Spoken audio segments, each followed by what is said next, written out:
I've sometimes said that giving a bored person a long list of things to do is like telling a drowning person to swim to shore. If they could, they would. They know there are things to do. That's not the problem. They can't want to do what's doable. That's the problem. David Yokum here. It's been a while. Our podcast has been on a bit of a hiatus due to the vagaries of COVID life, but we're back. How you doing? It's good to see you. Have you been bored without the podcast? Have you been thinking about why you're bored? Today, we're going to talk about boredom. What causes boredom? What can you do to avoid boredom? And when it inevitably happens, what should you do to curb that feeling? And for that matter, what should you do about other people complaining of boredom? That pesky 5-year-old kid here, or that moody teenager over there. Today, we're joined by John Eastwood, clinical psychologist and associate professor at York University, and co-author of the recently released book, Out of My Skull, The Psychology of Boredom. We dive deep on all things boring. If you get too excited by this podcast, as one is wont to do, well, John even shares some tricks he uses to get people bored out of their gourds in the laboratory. You can use that to simmer yourself down. Welcome to 30,000 Leagues. John Eastwood, welcome to the 30,000 Leagues podcast. Thank you. Very happy to be here. You study boredom. I want you to take me into one of your laboratories. What do you do to make people bored?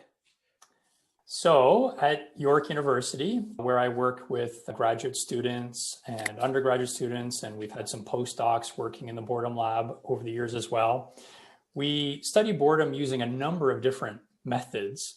In one manipulation that we've used a number of times, we bring people into the lab and we tell them that unfortunately there was a glitch with some of our technology, and we tell them usually you're going to have a choice about watching this video or that video, you know, the interesting video or the boring video, but unfortunately our equipment's broken. You're going to have to watch this video that's maybe a little less interesting.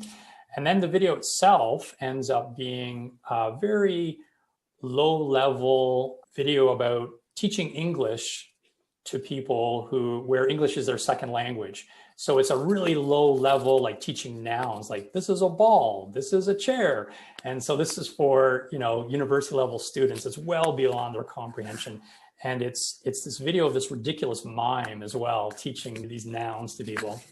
And then we also manipulate the passage of time.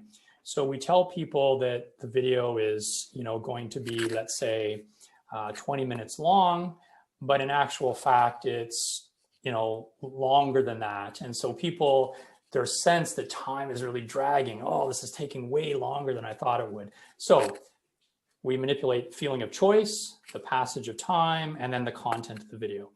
And then we have various control conditions that are more engaging and more interesting, where people have more control and where they feel that time is going by very quickly.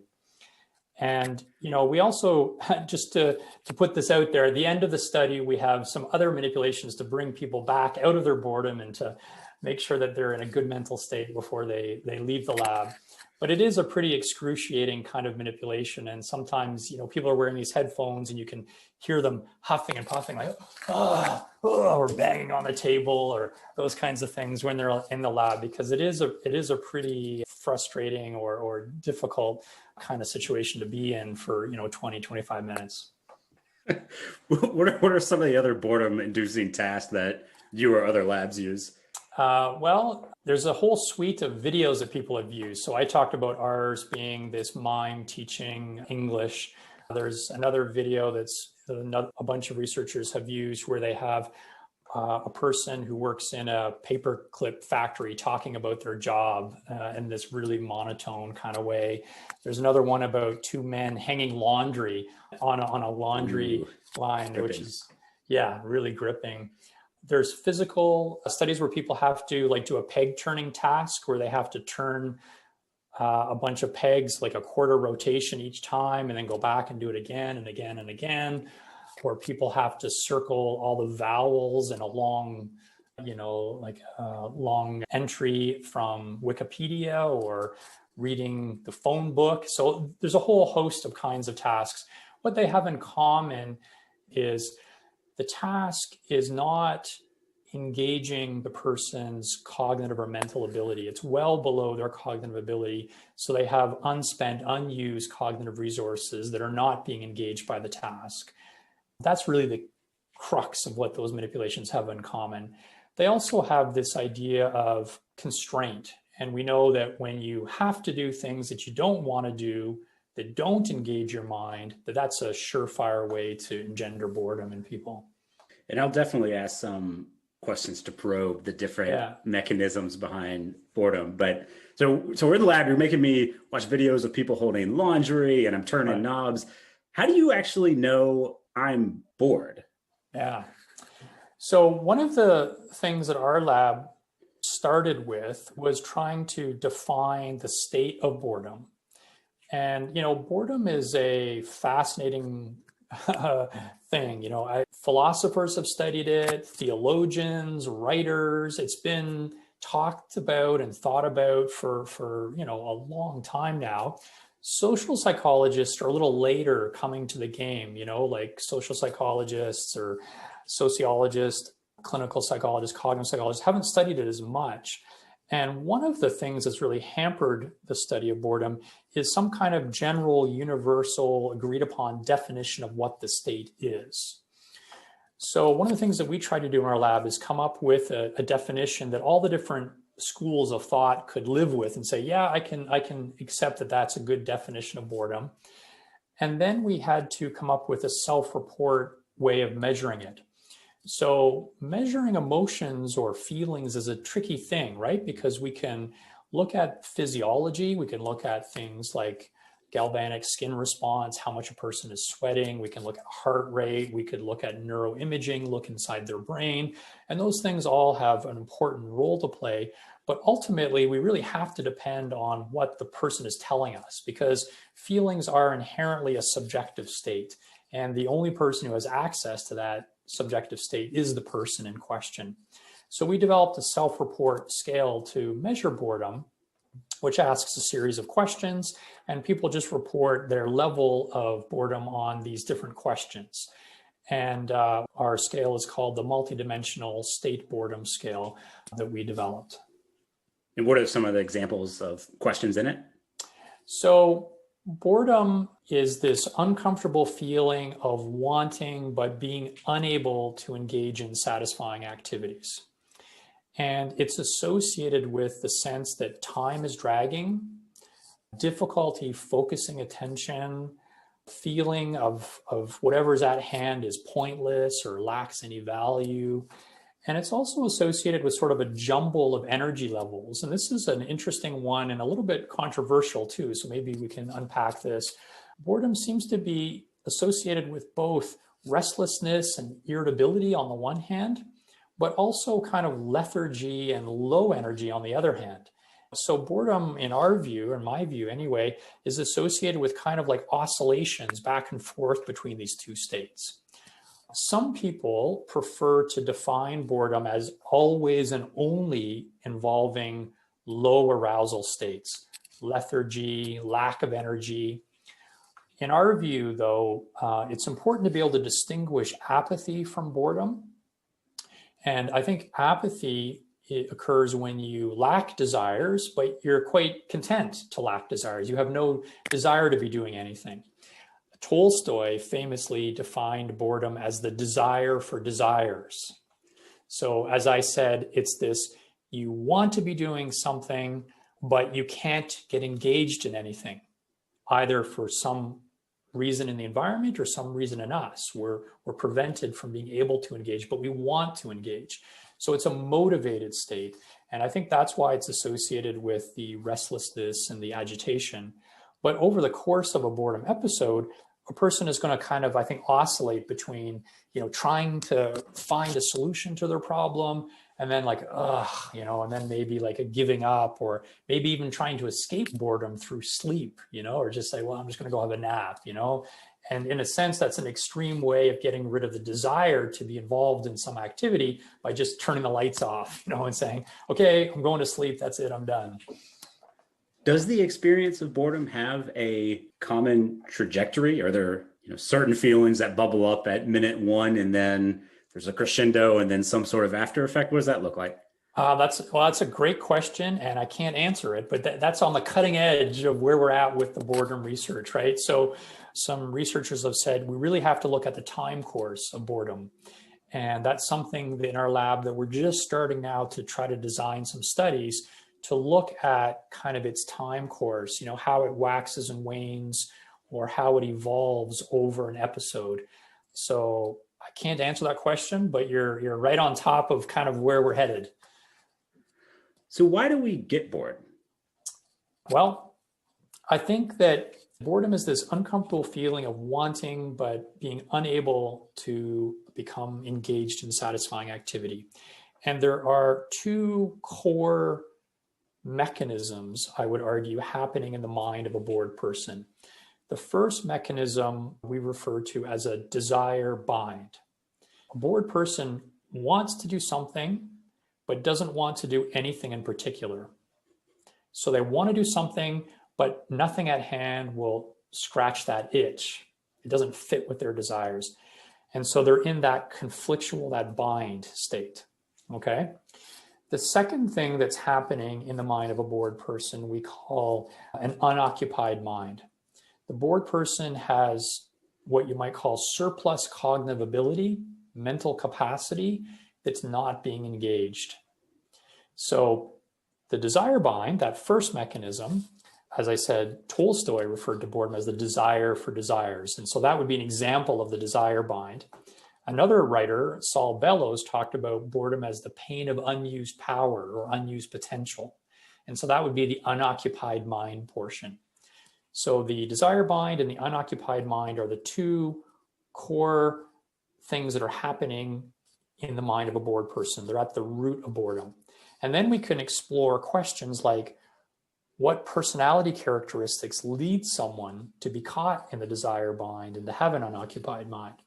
Or what environmental factors can give rise to those two core mechanisms as well? Because boredom can be caused by both things in the environment or things in us.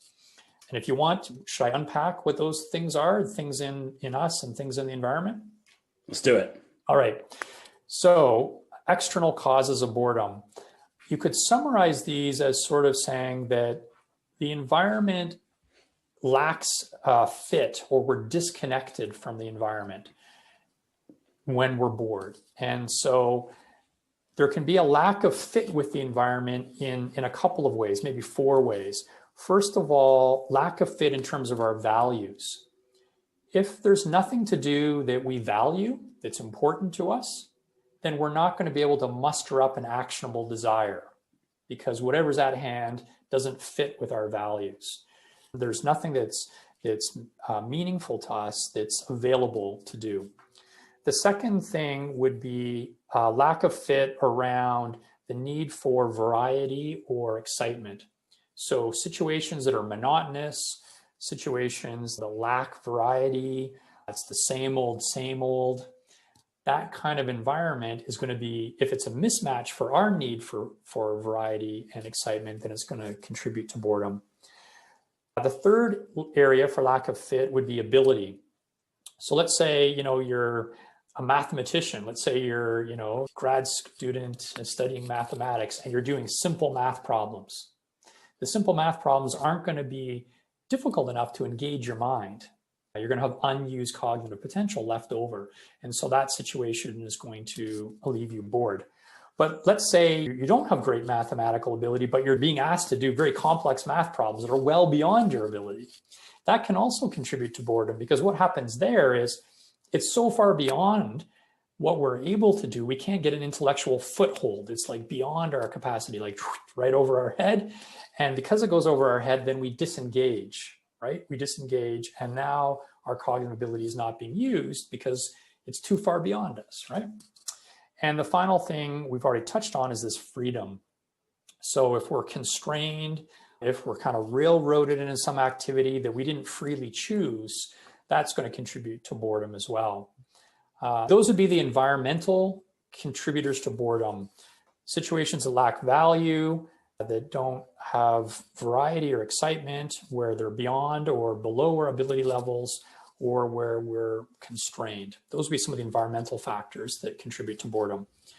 But as I said, we're not blameless either, right? As people, we bring something to the table. Some of us are more prone to boredom than others. It's not just about the environment, it's also about us.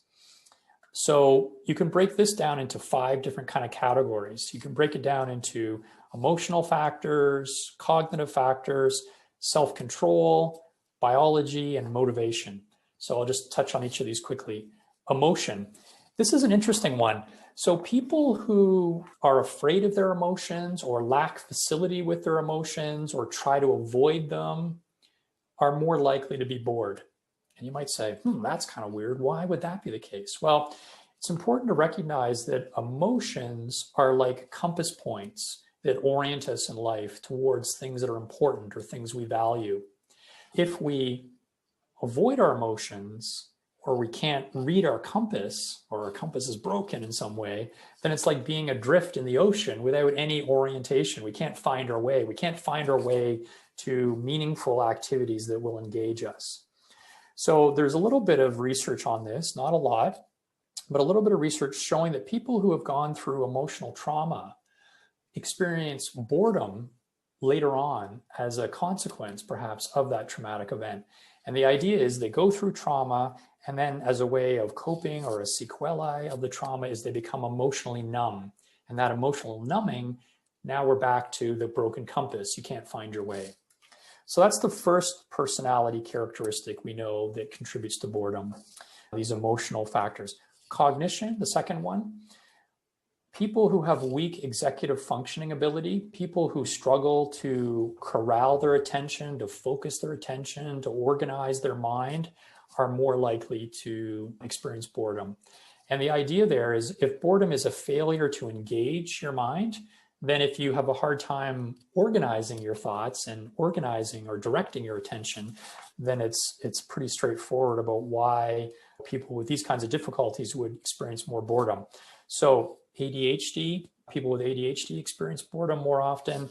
People with frontal lobe injuries to the front part of the brain that's responsible for organization and planning, they struggle with boredom more often as well. Self-control is another area. People who struggle to self-control, or they have certain self-control styles. You might call it kind of like a paralysis by analysis. So some people are always looking to do the right thing, right? And so they ponder all the available options, or they become preoccupied with considering pros and cons, and they just never launch. It's like a failure to launch. They never get on into their activities. So one of the things that we often talk about is the importance of just do it, like the Nike logo. You just get on with activities rather than looking for that perfect activity.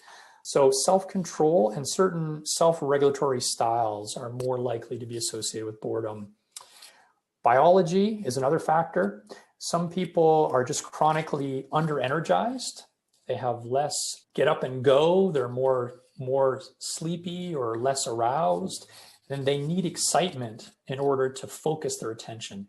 So these are the adrenaline junkies, right? People that want to jump out of airplanes or bungee jump. So if you're high on that kind of adrenaline seeking, you're going to be more likely to experience boredom simply because, most of life is kind of mundane. You can't jump out of planes 24/7. And so for many folks who have that high need for energy and excitement, they're going to struggle with boredom. And finally, motivational style matters here. So, this is a bit of a simplification, but you could say that there are sort of two kinds of people in the world. Those that are motivated to maximize pleasure and those that are motivated to minimize pain.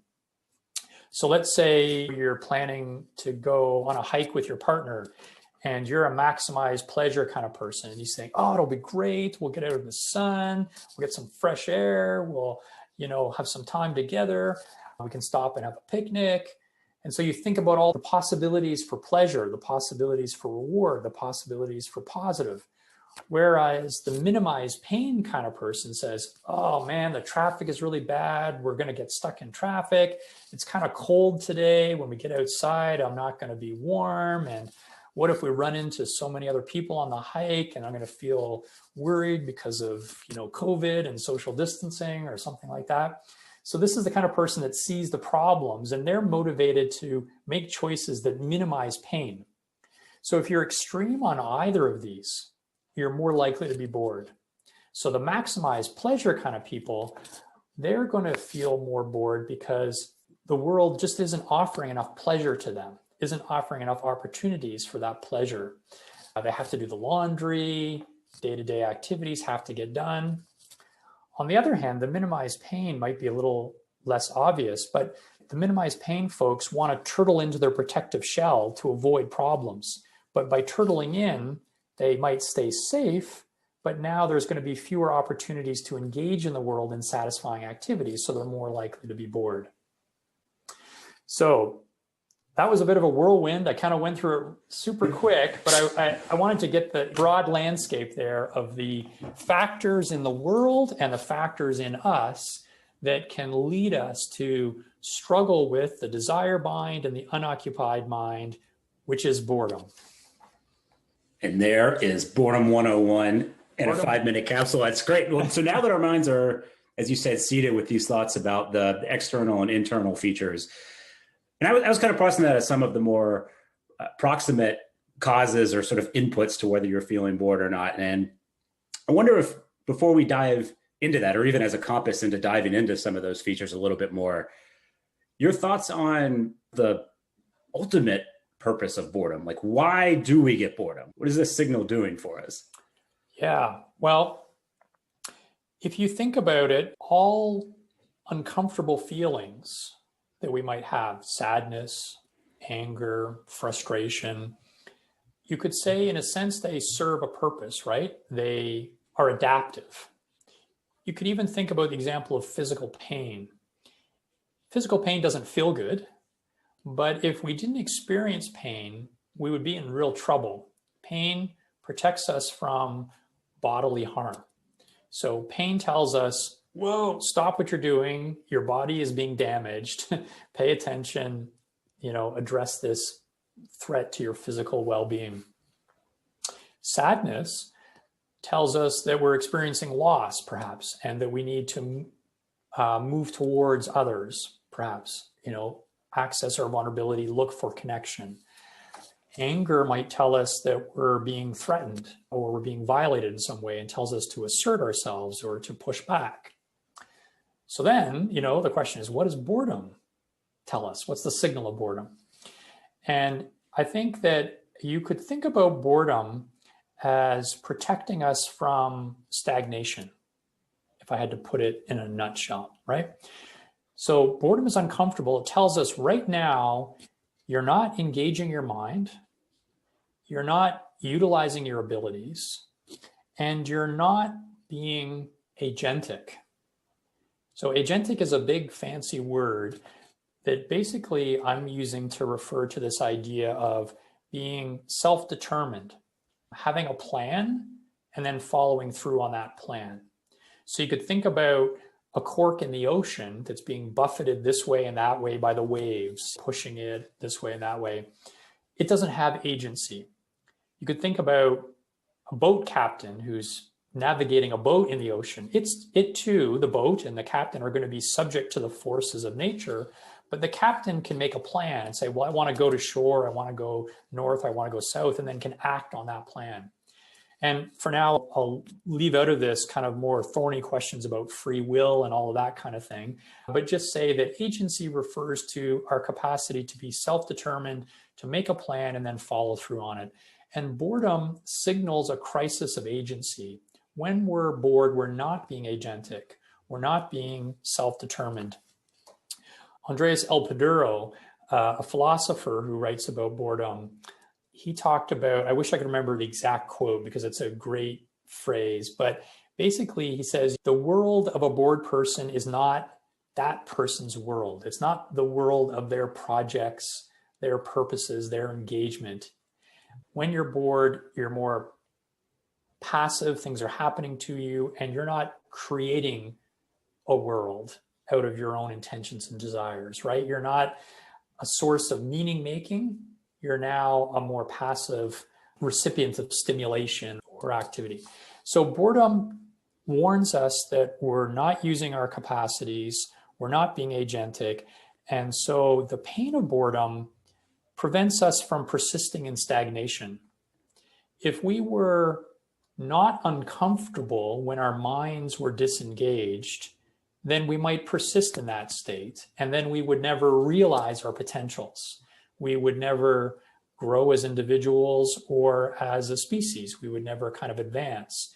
And so it's kind of like a parallel to curiosity, right? Like curiosity is like, oh, what's around that corner, right? What's over the horizon there? I want to go see what's on the other side of this valley. Curiosity pulls us to something, whereas boredom pushes us. Boredom says, whoa, where I am now sucks. Let me look for something else, right? And so these two, curiosity and boredom, keep us exploring, keep us growing, keep us engaging and utilizing our mind and utilizing our abilities. And in a minute, I'm going to ask for your thoughts on how we can sort of satisfy or curb that boredom signal when it surfaces on both the internal and external fronts. But to linger on the signal itself for just a minute, do people have differences, or are there some who actually don't have a proper boredom signal, if you will? Like it would actually be a problem that they don't get bored. They should be getting bored, but in the same way, there are some folks who can't feel, pain, and it causes them sorts of problems. Tell me a little bit about like the sort of the tunement of people's boredom signal. Yeah, that is a good question that hasn't really been explored directly. I think that some people feel it's reasonable to wonder about whether or not some people might feel boredom more intensely, or they may feel bored, but then not be able to respond to it in an adaptive way. So that's a very important question that, again, is on the cusp or the leading edge of where boredom research is right now. Like, who responds to boredom in this adaptive way and why? And who responds to boredom in this maladaptive way and why? But I think your question was even more foundational than that, right? Not who responds, but do some people just not feel bored? Right. And I don't think that question has really been explored directly. You might surmise with various neurological conditions, akinetic mutism, there's various kinds of neurological conditions that are almost characterized by, I'm not a neuroscientist, so I may be getting some of these terms not precisely right here, but let's just put it simply as people who neurologically present with extreme apathy, that have no get up and go at all, to the point that they won't even take care of their bodily needs. There's just like a complete lack of initiative. Mm-hmm. And you might surmise that kind of neurological presentation could be characterized as like an extreme lack of boredom, right? Because it's this extreme apathy.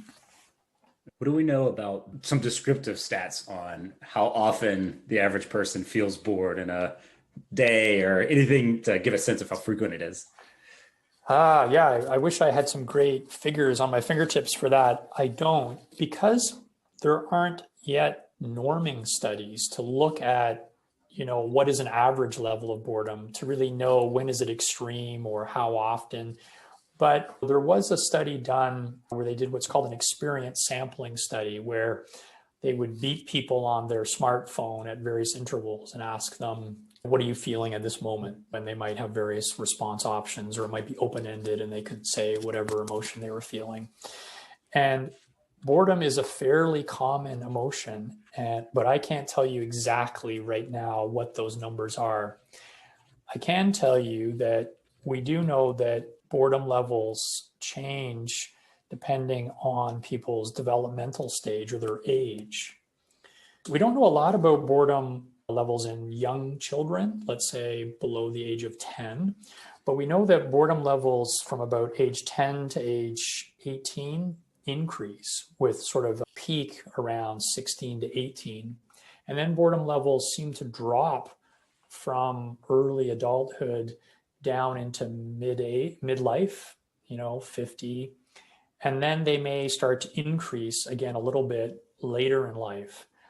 So there does seem to be some evidence about it changing over the course of a person's life. Why do you think that is?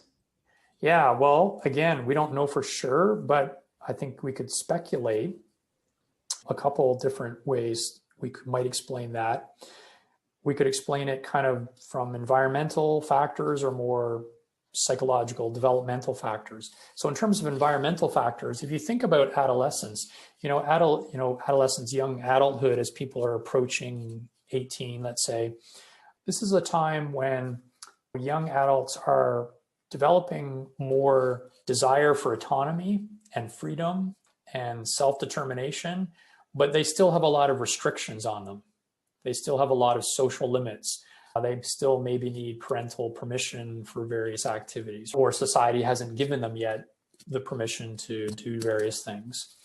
They don't have the money to do things. So they're at this stage where it's like a peak kind of desire pressing for autonomy and independence, but kind of like a limited ability to make good on that desire. We also know that the front part of the brain, you might remember I talked about earlier, people that struggle with executive functioning or people that struggle to control their attention are more likely to be bored. And we know that that front part of the brain doesn't fully mature until young adulthood. So you may see that may be another reason why we're seeing this kind of escalation until the front part of the brain, the frontal lobes, are fully developed, because there's this inability to sort of regulate one's cognition to be able to become engaged.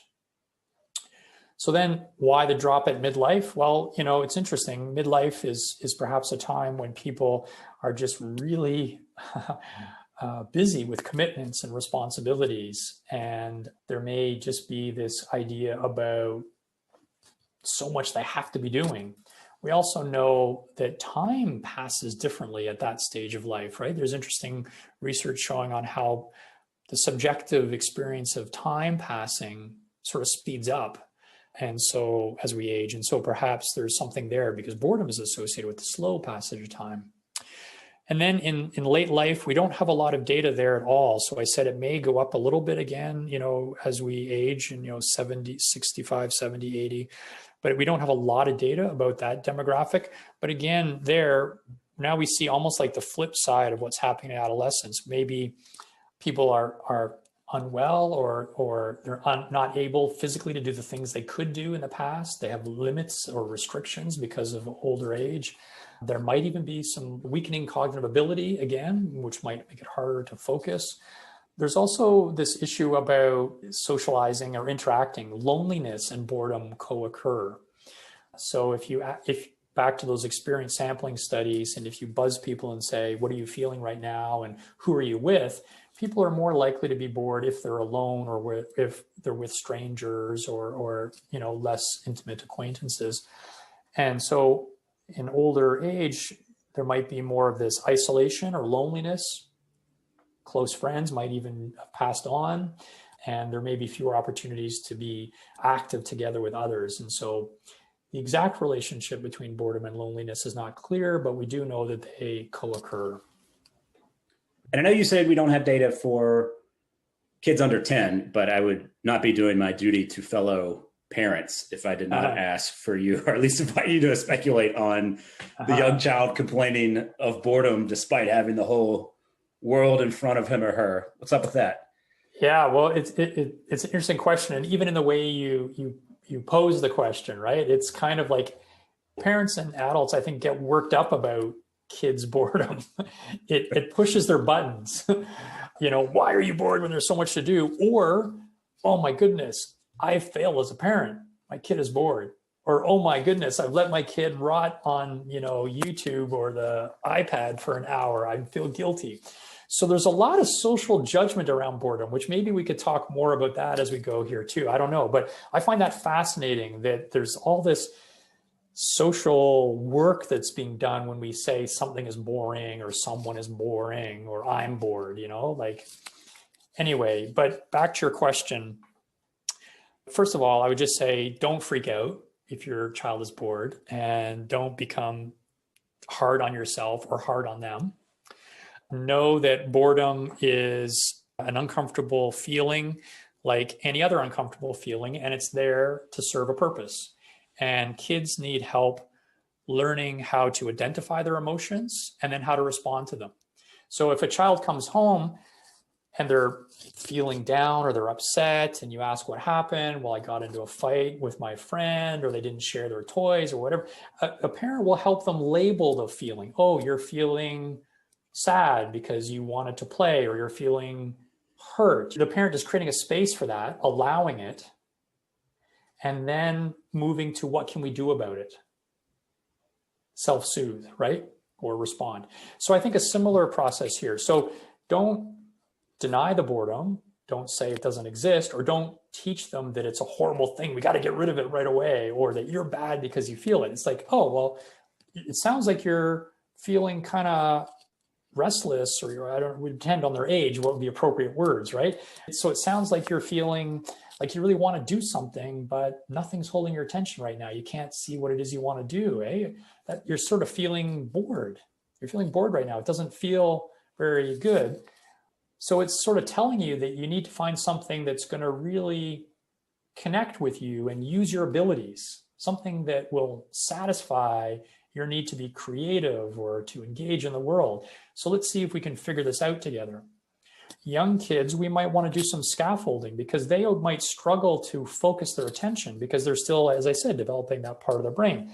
So you might say, you know what, last week you really enjoyed playing this game or coloring or doing this craft. Why don't we try that out? Get that off the shelf. And then you get it down, and maybe you start playing with the child with the activity. And then once they get rolling, then you can kind of pull back your scaffold, and then they can run on their own. If it's an older child, I would suggest that you do less suggesting of activities to older children for a number of reasons. The one reason is that, boredom is not a result of few opportunities for action. Boredom is not an absence of possibility. Boredom is a disordered wanting. It's a disordered desiring, because I want to do something, but I don't want to do anything at hand. I can't muster up an actionable desire in the current moment. But there's lots I could be doing. So, I've sometimes said that giving a bored person a long list of things to do is like telling a drowning person to swim to shore.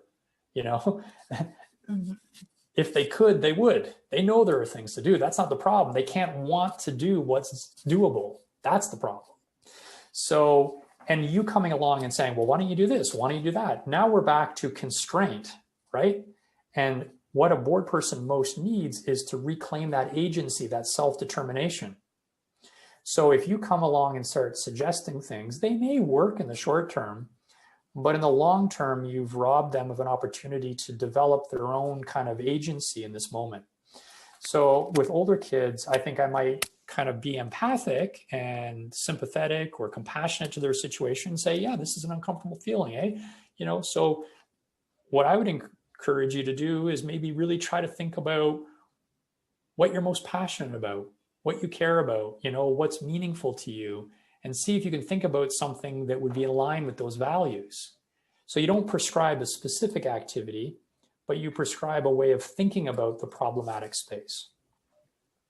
And so maybe even to continue to go up the age range here, though. And right. One of the things I was really wanting to pivot to is, after we've talked a lot about the boredom signal itself and how it's coming about, is sort of what to do about it. You just gave some really helpful tips on small kids and teenagers, but as an adult or as an individual, and you're feeling bored, what should one do about it adaptively, in a positive way? So again, this is the leading edge of boredom research. It's a question I get asked all the time, and I have to kind of preface my response by saying, we don't have the data yet. Here are some of my informed speculations based on what we do know.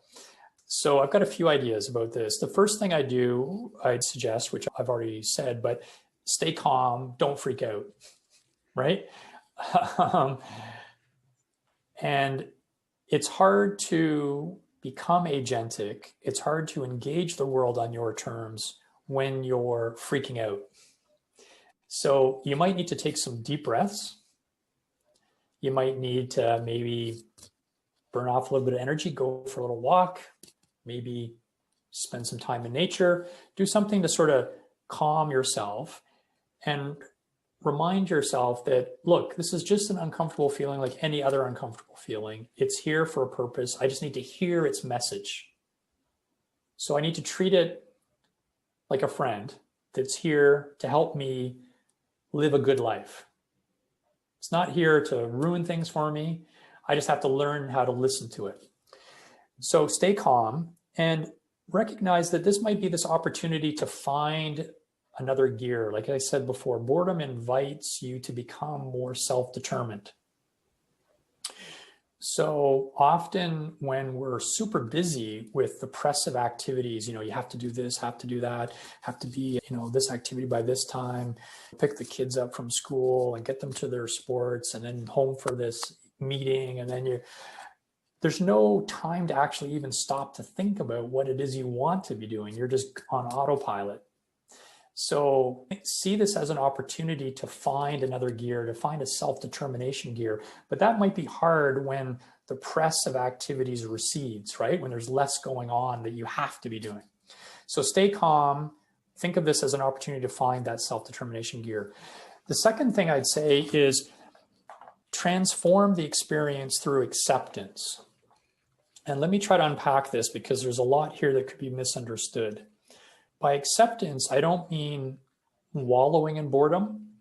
I don't mean in trying to foster boredom or staying in boredom. Nothing good comes of staying in the bored state. But if we resist things, you've probably heard that famous saying that what you resist will persist. If you get in this oppositional, confrontational, fighting mode, it's like being in quicksand that we just sink. The way to climb out of quicksand is to increase your surface area, to spread out, and to acknowledge the situation. So accepting means acknowledge the reality of it and say, yes, I can live in a world where right now I am bored. I'm not going to flee from or run from or fight this. So meditation might be one way that some people might find helpful to avoid that rejection, that hostility, that disdain, right? Because boredom is kind of like a disdain for the status quo. You're almost a bit narcissistically or a bit arrogantly or in an entitled way, you're saying, everything that is sucks, not good enough for me, sorry, right? Like it's a rejection kind of stance. So try to back off from that disdain and try to be more accepting of where you're at in that moment. And don't run from the bad feeling, but try to move towards the solution. You want to avoid what I call remedy without cure. So if you're bored, you could pick up your iPad and start binge watching Netflix, and you won't be bored anymore. But what you've done is you've treated yourself like a passive object to fill with compelling experience rather than an active agent to go out and make meaning in the world. So it's a short-term win to stimulate yourself into oblivion, right? It gets rid of boredom for sure in the short term, but in the long term, it further undercuts your ability to be self-determined and agentic. What you really want to do is say, no, I don't want to just stimulate the problem away. I want to pause and reflect and figure out who I am, what matters to me, how can I live in this moment in a way that's in line with my values. So avoid remedy without cure, and then, self-reflect, consider your values, and choose goals. Boredom is like this little pause from pause in engagement, pause in activity that creates a space for self-reflection. Because you're not so busy doing, you're like, oh, here I am. I'm bored. All right. Who am I? What do I care about? What matters to me? So look for opportunities to self-reflect, consider your values. What do I care about? What's important to me? And then you can look for goals that fulfill values. So some people might value friendship. Some people might value self-development. So if you value friendship, a goal might be calling a friend. That's a very concrete goal that's in line with a value. Focus on possible rewarding activities or possible rewards that flow from goals that are in line with your values, that are determined through your self-reflection. Essentially here, you're looking for activities that flow from and give expression to your creativity, your curiosity, and your passion. And Don, I assume if you're fortunate, self-reflection and thinking about sort of larger goals and purpose might actually start to heat up a particular desire. Yeah. If that doesn't happen, would you suggest still kind of, picking something that is a goal, and even if you're not like feeling it yet, just like doing it under the same thought that becomes a bit of a scaffold, as you put it earlier, that if you just like grind at it for 10 minutes, 15 minutes, Absolutely. 30 minutes, you might get engaged? Absolutely. That's the just do it kind of thing we talked about earlier. You don't want to get stuck in thinking and sit on the sidelines forever. So you can always adjust as you're going, right? You start some activity and there's something magical that happens when you commit to paying close attention to something. So Andy Warhol said that, you have to let the boring thing suddenly thrill you. If you pay enough attention to something, you notice nuances and variety and texture and things that you were blind to before because you never gave it a second look. So first of all, it's like, just do it and see what happens and make adjustments on the fly. The other is commit to action, commit to engaging things. When you pay attention to something, it makes that thing interesting. The other idea is to decenter. So if you find yourself really stuck, agitated, restless, I can't figure out what to do, decentering refers to sort of like, imagine you're like a fly on the wall looking at your emotions, your feelings and thoughts, rather than looking out from your thoughts and emotions. And when you create that little distance, it just cools things down a little bit. And it creates that agency again, because now you're over here now looking at yourself rather than being stuck in this kind of passive feeling of, I don't know what to do, I'm stuck. Don't overthink it and commit to action. And if all else fails, jump into something that's worked before and then check in 20 minutes and see how you're doing. And those are recommendations that I kind of bucket as being sensitive to or even changing a lot of the external elements of boredom, reflecting on purpose, or maybe changing the variety of things around you, or trying to match things better with your ability or remove constraints. Yeah. Are there things on the internal side of the house, some of the emotion, cognitive, self-control, biological, motivational, and I'm thinking stuff like even just, habits of healthy eating, exercise. Is this something that you can kind of curate a better inner disposition to avoid or deal with boredom? Well, there's a little bit of research on meditation. So people who have more mindfulness ability, people who spend time meditating are less likely to be bored. And I think it speaks again to this decentering thing. They're able to foster kind of an accepting, non-evaluative focus on what's happening in the moment. So they're strengthening both their attention capacity, but they're also strengthening their capacity to be emotionally in touch in a non-reactive way, whatever is happening in the moment. And as I said, it's that reactivity that's so problematic, right? So trying to develop that capacity, I think, would be very important. I think that reflecting on what your larger purpose in life is can be helpful too. We know there's research showing that if you make people temporarily feel that their life lacks meaning and purpose, they experience more boredom later on. And so the idea is that reflecting on or cultivating kind of a sense of a meaningful, purposeful life, I think, is another internal change that we can make that is helpful. There's not any research that I'm aware of directly on things like exercise and spending time in nature, but what we do know is how those things help attention and how they help emotion regulation. So because they help attention and emotion regulation, I would speculate that they would help with boredom as well. What's the relationship between curiosity and boredom? Yeah, well, I think that, when you're curious, you're being drawn to something. So you want to know more about a topic. And so to be interested in something or to be curious about something, you have to have already been in contact with that thing. And you might have been in contact with it because somebody put it in front of you, or you stumbled across it serendipitously, or a parent earlier in life said, you know what, you should really join the chess club or take up karate or something. And we start doing it. And then the more we do it, our interest develops, right? And our curiosity develops. So interest and curiosity kind of pull us towards some activity or thing. Whereas I would talk about boredom as being a pre-interest mechanism or a push. So boredom is an uncomfortable feeling of, I don't like being where I am right now. This doesn't feel good. But it doesn't push us towards anything in particular. It just says, don't stay here.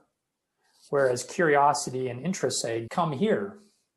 The other thing coming through my mind now is how removing options might actually help you organize your desires more. I mean, some of the examples you've even given are kind of having fewer things that you're going deeper on and sort of developing expertise or interest in. Whereas if you just have an endless menu and buffet of 1,000 things you could look at or 1,000,000 toys in the kids' closet, it's like, it's so much stuff. I don't know what's even orient on.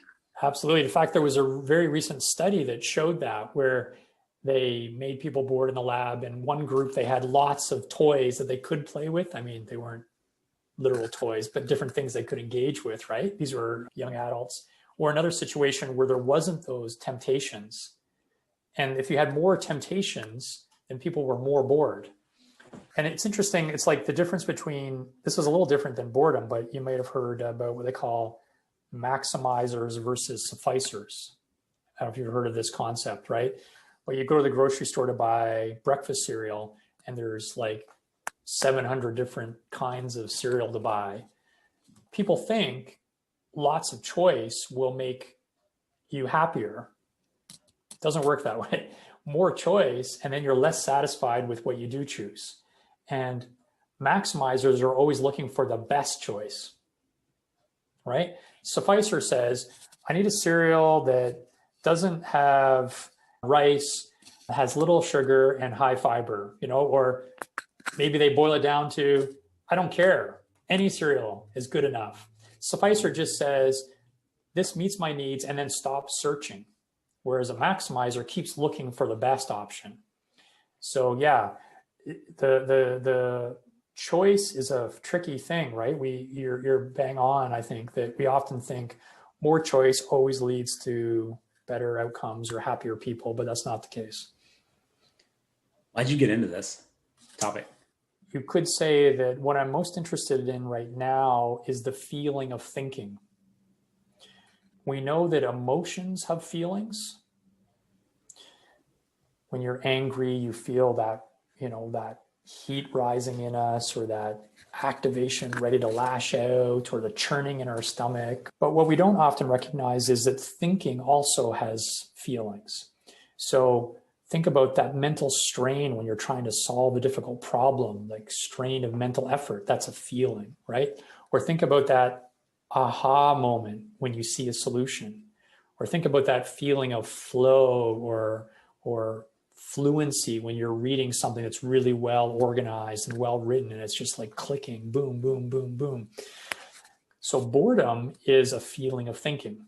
Boredom is a feeling that is associated with a mind that's not engaged, that's not using its abilities, right? And so I'm very fascinated in how the feeling of thinking is an inextricable part of thinking. The feelings of thinking regulate thought process. And basically, it's kind of like a carrot and stick routine, right? Thinking that feels good, we keep doing. thinking that feels bad, we stop doing. So often when we study thinking, people look at it in a very non-affective way. They just think about intellectual ability. What's your IQ? What's your working memory capacity? But what they're failing to look at is how any kind of thinking will engender feelings, and those feelings are going to regulate whether or not the person persists or continues. And I'm very interested in thinking about certain kinds of what historically have been thought of more as thinking problems, like ADHD, as being more rooted in particular kinds of feeling around thinking. People with ADHD might perform equally well on a task as someone without ADHD, but they experience greater strain of mental effort or greater boredom. So you could think about, here I'm kind of going well beyond where we're at in our data, but just where my head is going, right? Long-term vision is, you could think about ADHD as kind of being effort or boredom intolerance.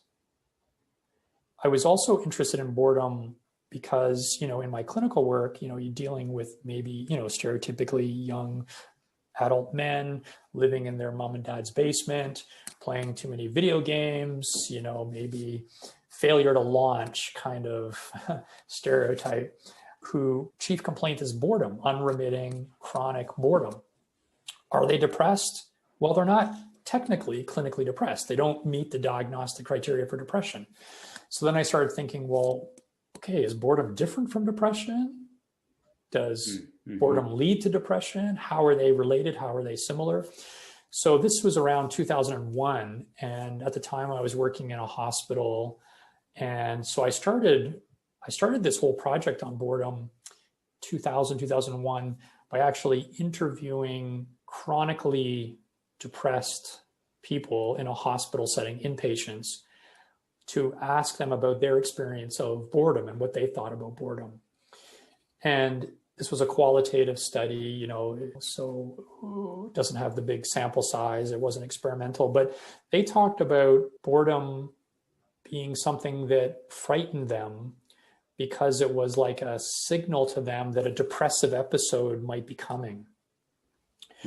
And the idea that I have about this is that when you're bored, you're disengaged from activity. You're disengaged from satisfying activity in the world. And if you're disengaged from satisfying activity in the world and you have a predisposition towards depression, depressogenic, ruminative, self-critical thought processes, then that would be perhaps a real risk factor, right? Because if you disengage, now you're going to maybe be critical. Well, why can't I do this? Or why can't I be involved in this activity? You might be angry or irritable, or you might just start to engage in negative self-rumination, right? And there is some studies showing that boredom at time 1 predicts depression at time 2. So we don't know exactly why they're related, but that would be one idea I have.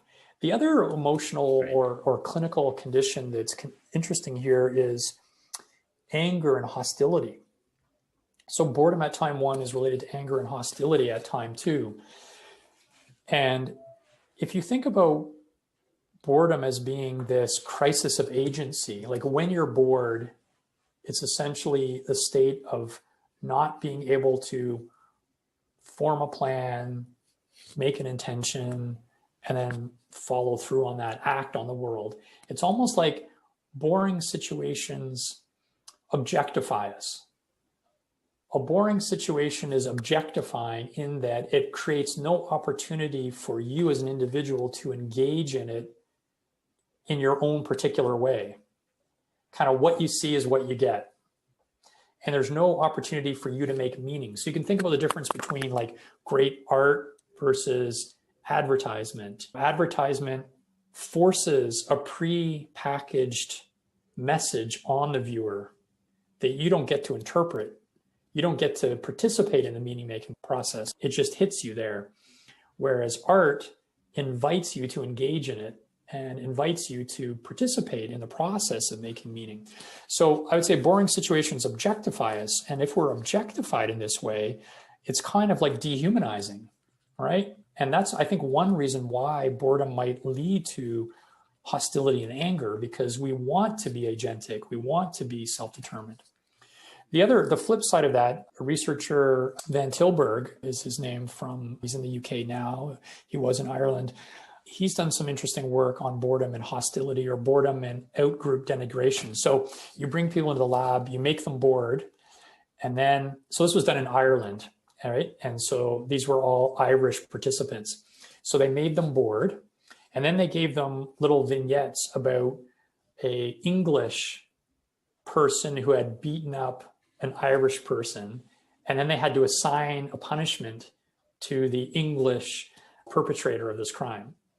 Or they flipped it, where it was an Irish person, a member of their in-group, who was the perpetrator who had beat up an Englishman. And making people bored resulted in giving out more hostile punishments in this scenario study to out-group members. And one of the things that we know is that when our sense of meaning and purpose is threatened, we circle the wagons around our people and we reject outsiders. And boredom is in many ways this kind of meaning threat, right? When we're bored, the situation lacks meaning and purpose for us. What are the things coming down the research pipeline that you're most excited about that we should be monitoring the presses for? Well, one of the things we're starting to try to look at interventions for boredom. So all the stuff we were just talking about. So we're starting to develop little laboratory-based things that people can do either before they go into a boredom manipulation to see if that helps them, buffers them so they don't experience as much boredom when it occurs, or after they're bored, then we give them something to do to regulate that feeling, and we see, does that then help them respond more adaptively? So that's one of the things I'm excited about exploring. Trying to figure out, who goes to the dark side and who goes to the light side, So boredom is this signal that's neither good nor bad, but the key is how we respond to it. That is the central question for whether or not boredom is a force for good or ill, depends on our response. Then the question is, well, who responds positively and negatively? So I think that's a really interesting question that's on the cutting edge right now. I think something that you raised earlier about the dynamic changes in boredom over a boredom episode, I think that's another exciting area to explore that will help resolve some of the controversy around the question, is boredom associated with high arousal negative emotion or low arousal negative emotion, or both? I think clearer evidence about some of boredom's consequences would be helpful. So, there's some evidence to suggest that when you make people bored, they eat more, they engage in more risk-taking behavior, they make more absent-minded errors, which is a problem if you're an air traffic controller, for example. There's decent evidence on those things. There's less evidence around things like substance use, addictive behavior, like gambling. Or anger and depression being consequences or outcomes of boredom. Those are things that need better evidence. We need to explore more fully. And then we need to figure out why, like what's the mediating mechanism, right? So boredom causes something, and then the person, because of their personality, they respond or they orient a certain way to that boredom, and then they overeat. So trying to connect the dots and get that whole pathway, or why might others say, well, when I'm bored, it really spurs me to find creative activities or to make me more creative. And what we would suggest is that being bored in the moment doesn't make you creative, but boredom might be that push that then leads us to engage the world and then to come up with creative outcomes, right? So I think those are some of the most exciting areas that the boredom researchers are trying to figure out. And for those who want to stay engaged and learn more, obviously they should read your book, out of my skull, The Psychology of Boredom. Do you have any other recommendations for how they can follow you, or if there was one or two other things to read or listen to, what it would be? My co-author and I have a Psychology Today blog, which we've just started, where we're trying to monthly blog on kind of topical things that are coming up related to boredom. So we did one, I think, more recently on politics and boredom. And we're going to be exploring kind of relational boredom coming up as people are coming into the holiday season and being stuck indoors with those same old faces that they've seen day in, day out for quite a while. So that's another way that people could follow us. We are on Twitter as well at the Boredom Lab. And we've slowed down a little bit there, but trying to get back at tweeting out recent boredom research as well. John Eastwood, it's been a lot of fun. Thanks so much. My pleasure. I love talking about the endlessly fascinating topic of boredom. It's there's so much to say about it. So thank you for your interest.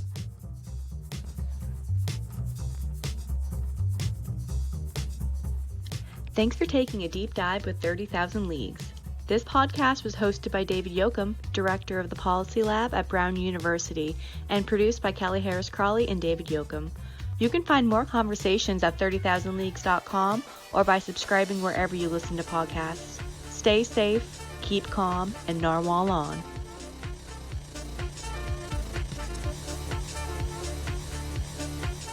We're going to talk about all things boring.